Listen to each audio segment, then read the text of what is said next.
Entre os carros nacionais, o Opala é quase unanimidade. Com mais de 20 anos de história, ele fez parte da vida de milhares de brasileiros. Essa aqui é a versão Diplomata de 1985, um carro para quem tinha muito dinheiro e também muito bom gosto em meados da década de 80.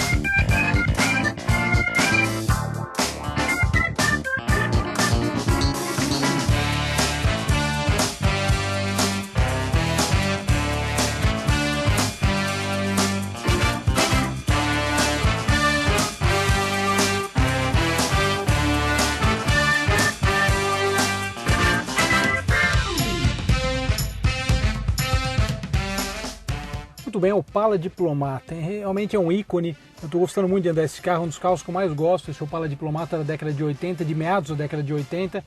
Dá uma olhada na forração desses bancos, esse carro tem placa preta, olha esse teto original de fábrica, imagina isso em 85. Descansa-braço, uma das novidades ali da época. Detalhe aqui do painel. O Opala manteve, né, esse estilo do painel praticamente durante toda a vida dele. Teve uma mudança de 79 para 80. E esse carro, dá uma olhada aqui no detalhe do toca-fitas original. Aqui os faróis auxiliares, relógio digital, maior charme em meados dos anos 80. Aqui todos os comandos, né, incluindo os espelhos elétricos. E aqui o volante de 2 raios, muito clássico, isso aqui parece uma almofada, né? Muito interessante. Diplomata, caríssimo na época, e o cara pagava muito pela exclusividade de ter um carro luxuoso como esse para os nossos padrões. Ali o detalhe, esse carro é a álcool também, combustível, temperatura, o painel traz só as informações básicas, né? Contagiros e o velocímetro. Algumas luzes espia, mas nada muito... poderiam ter colocado até mais coisa, como o Del Rey Guia que a gente viu. Vamos andar agora nesse clássico. Lembrando que o Opala ficou até 92, saiu a edição Collectors, né? Vou ver se eu arrumo um para fazer matéria também. Vamos andar, vamos dar uma volta.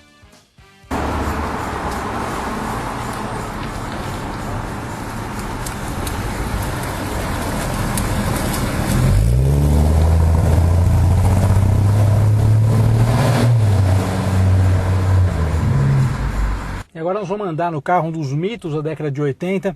Vocês vão notar nessa primeira passagem, o motor estava frio, é a álcool, ele estava, né, esquentando ainda.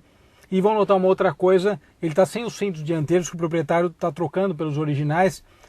Então ele está, esse fim de semana, sem o cinto de segurança. Por essa razão, estou guiando sem o cinto. Solidez aqui do ronco 6 cilindros, é incrível. Vamos andar aí no mito.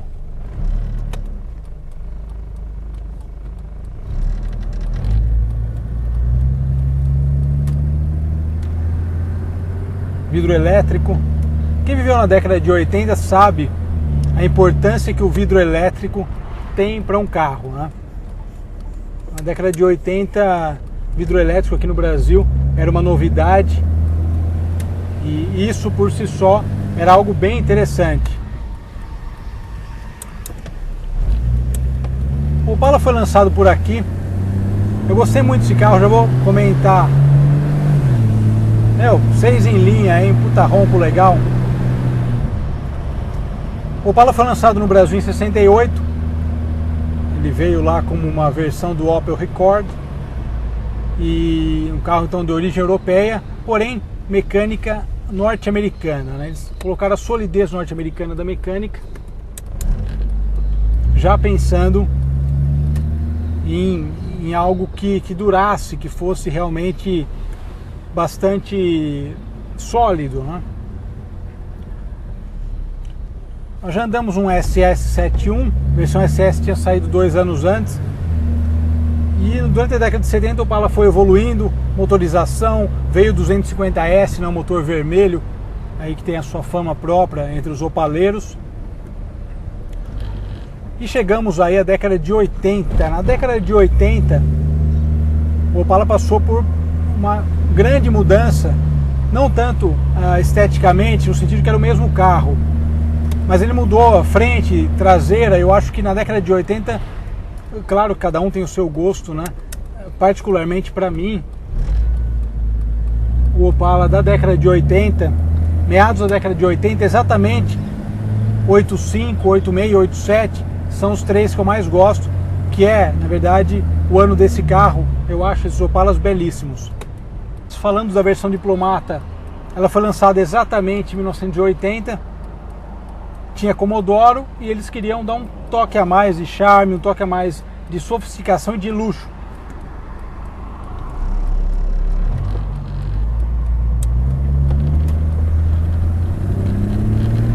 Então a versão Diplomata já trazia outras coisas, já trazia um acabamento superior, já trazia itens inexistentes até em outras versões, além da sigla Diplomata, né, que se tornou aí algo de sonho na década de 80.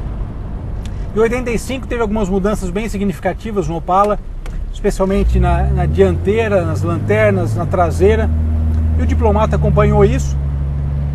A gente nota um negócio interessante que eu gosto muito, que Mercedes também dessa época tem, essas lanternas com o farol auxiliar integrado, né? Eu acho fantástico isso. É um toque de charme bem interessante.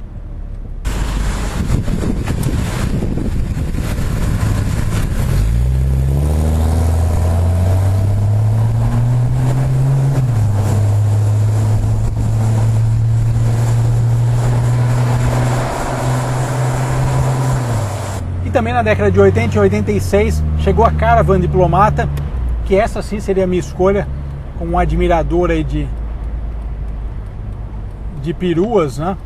Eu acho também sensacional a Caravan Diplomata. O Coupé também gosto, né? Mas a Caravan está na minha lista de preferências número 1. Os Diplomatas aí da década de 80, eles têm muita coisa de inovação na linha, que justamente buscavam deixar ele num patamar superior. Vidros elétricos, travas elétricas, espelho elétrico, isso é tudo coisa praticamente impensável no Brasil da década de 80, além também do descansa-braço na traseira, é algo diferente aqui no Brasil e foi um toque a mais de sofisticação que a Chevrolet colocou e que realmente conferiu ao Opala, que já era algo exclusivo ao Diplomata, um toque a mais aí de sofisticação. Realmente, se a gente pensar nisso na década de 80, no contexto da época, é muito legal.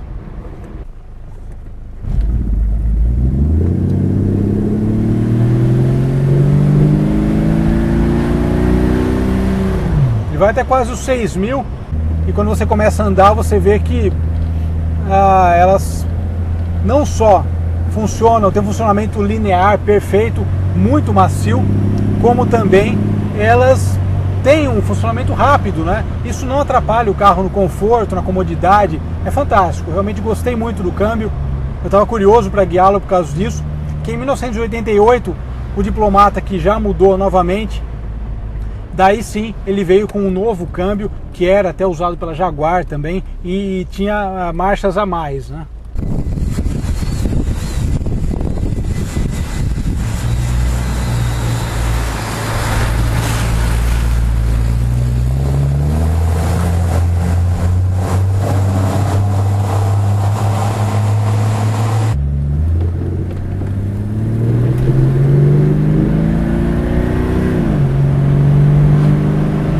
Esse som, esse assobio, meu Deus, só um Opala pode proporcionar essas coisas. Uma lembrança, aliás, que eu tenho em casa, o último Opala que teve em casa foi em 74, um Commodoro. Ele deu lugar em 77 ao Dodge Charger RT, que foi o carro que eu saí da maternidade. Depois eu cresci só andando em Passat TS, Voyage e Quantum, né? Então minha infância toda a bordo de Volkswagen. Porém, uma lembrança bem clara que eu tenho da época, viajando com a família, né? Morava em Araraquara, ia para Ribeirão Preto, ali, viajar para Serra Negra, Águas de Lindóia, e você ouvir na estrada aquele assobio, e você olhava e era um Opala te passando, né?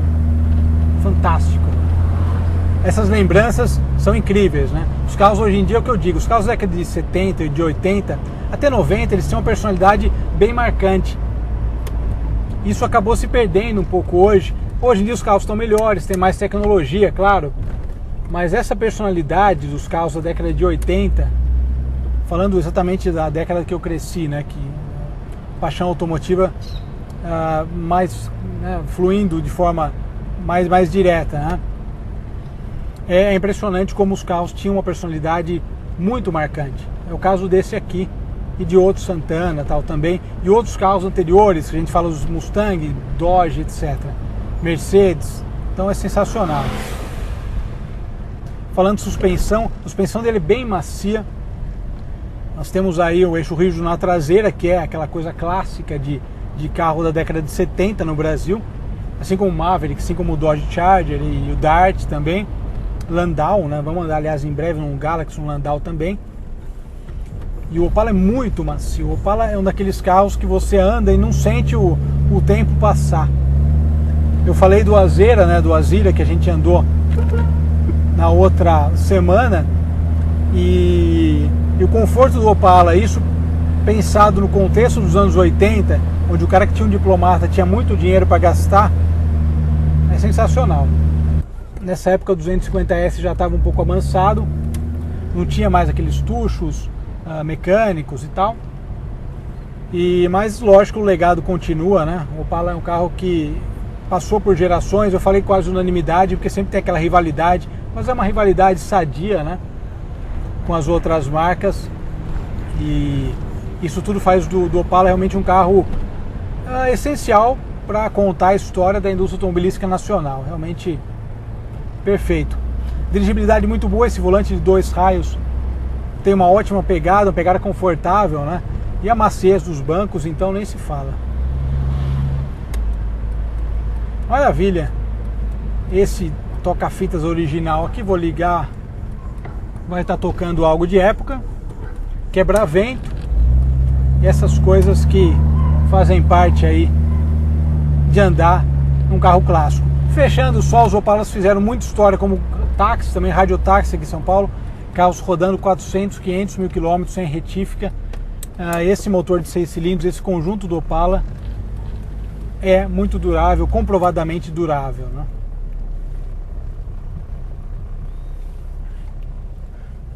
Maravilha, reloginho digital, esse balanço da carroceria, né, que o Opala sempre tem. A gente vê na próxima matéria, em breve vai ter Santana, tal, tudo isso além de Quantum e outros carros legais que marcaram a infância de muita gente, assim como eu. A gente se vê na próxima. Tchau, tchau.